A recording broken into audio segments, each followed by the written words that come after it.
આ રેઢિયાળ બળદને તેનો જૂનો ખેડૂત માલિક રસ્તામાં મળ્યો. પોતાના માલિકને જોઈને બળદની આંખમાંથી આંસુ સરી પડ્યા. હિંમત કરીને ધીરે ધીરે ડગમગ ડગલે તેના માલિક પાસે ગયો અને દબાતે અવાજે પૂછ્યું, કેમ છે ભેરુબાન? અરે બધા કેમ છે? છોકરા શું કરે છે? આ વાત સાંભળીને ખેડૂત માલિક મૂંઝાણો.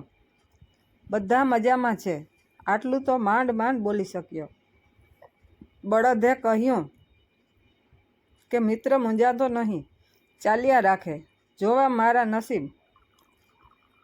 પણ જે દિવસે તું મને દોરીને અહીં અજાણી જગ્યાએ મૂકીને હાલતો થયો હતો ત્યારે જ મારે તને કહેવું હતું.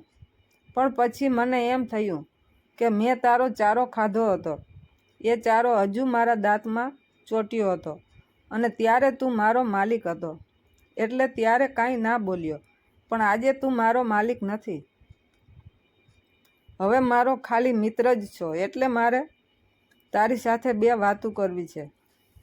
મિત્ર, સાંજે તારે ઘરે વાત થઈ કે હવે બળદને કંઈક મોકળો મૂકી આવવો છે.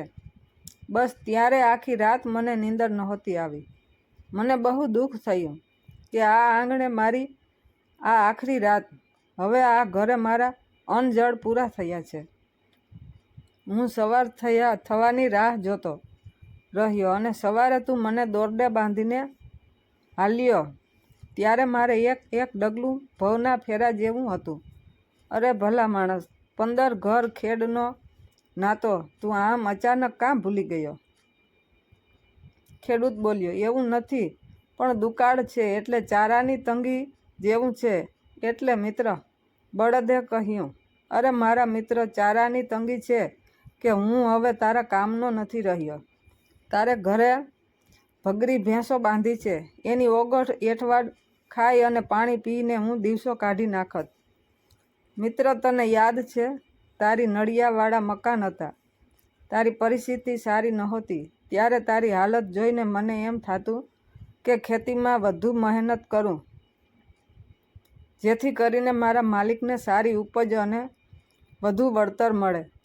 તને પગભર કરવા માટે મેં મોટી મહેનત કરી, તારા ખેતરડા ખેડ્યા, પૃથ્વી પેટાળ પલટાવી નાખ્યા, મેં દિવસ રાત એક કરી દીધા હતા. પછી કાળિયા ઠાકરની કૃપાથી અને આપણી મહેનતથી તારે મોટા મકાન બની ગયા, મોટરસાયકલ અને કાર આવી ગઈ, બધું સારું થઈ ગયું. હું તારા પરિવારને સુખી જોઈને હરખાતો હતો. પણ જે દિવસે તારે ઘરે મિની ટ્રેક્ટર આવ્યું, બસ મને ધ્રાસકો પડ્યો કે હવે આ મારા ઉતારા ભરાવશે. મિત્ર, સાચું કહું તો હું બહુ દુઃખી છું. પેટ ભરવા માટે કંઈક સીમ કે સેઢે મોં નાખું ત્યાં તો લોકો પરાણા લાકડી લઈને દોટ મૂકે છે અને સીધા મારી પીઠ ઉપર ફટકારે છે. આ ઠોકરો ખાઈ ખાઈને હું થાકી ગયો છું.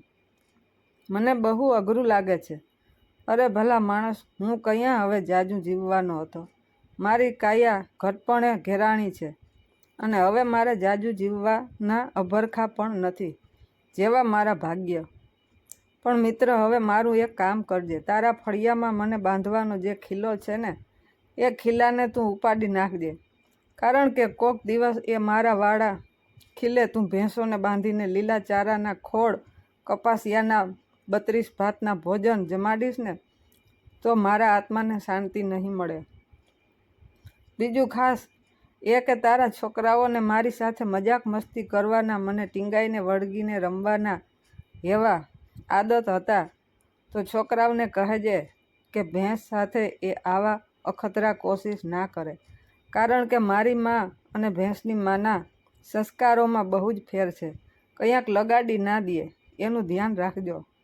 ઘરે જઈને બધાને મારી યાદી આપજે. કહેજે કે આપણો ઈ બળદ મળ્યો હતો અને બહુ જ ખુશ હતો અને મજામાં હતો. મિત્ર, બીજું તો ઠીક, પણ રેઢિયાળનું બિરુદ લઈને મરવું મને બહુ અઘરું લાગશે. ખાલી મને તારે આંગણે મરવા દીધો હોત ને, તો ભેરુબંધ મને અફસોસ ના થાત. બળદની આંખમાંથી આંસુ વહેવા લાગ્યા.